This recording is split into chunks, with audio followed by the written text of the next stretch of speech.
Hey everybody, and thanks for joining me again this week on the Ground with River Valley Co-op. Today I have with me Mr. Steve Lyon. Steve, how you doing? Very good.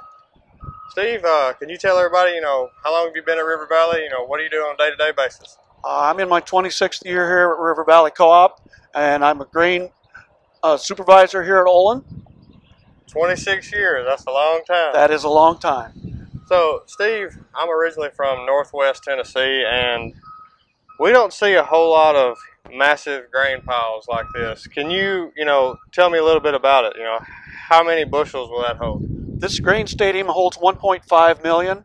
This year we got it a little over 1.4. Give or take 1 or 2 bushels, huh? Give or take 1 or 2 bushels. Okay.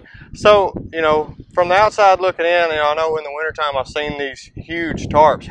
Can you explain the process of how you get that tarp up there? Yes. In the fall we receive 4 massive tarps that hook on a center ring that we pull up with electric winches, and the corn comes out underneath it when we fill it in the fall. So how do you keep all the tarp together?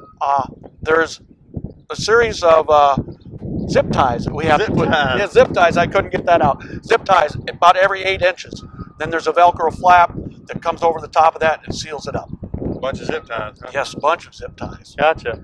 So you said it'll hold 1.5 million bushels. How many semi-loads is that? That's approximately 1,500 semis.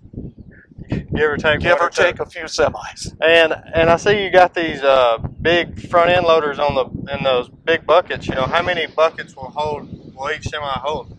They will hold anywhere from 8 to 9, depending on what size trailer and which end loader we're using. Gotcha. No, that's move a lot of grain that way, can't you? That's a lot of back and forth load trucks.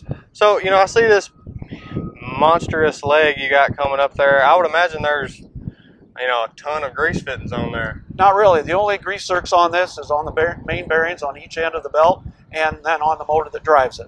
Well, that makes it convenient, don't it? Yes, it does.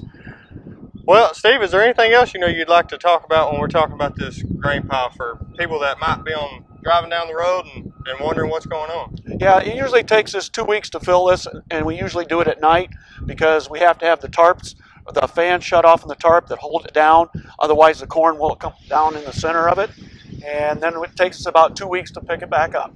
So 2 weeks at night, full-time job. Full-time job. Well, Steve, I really appreciate what y'all are doing out here. Thanks for coming. Thanks for being on today. Yeah. See y'all next time.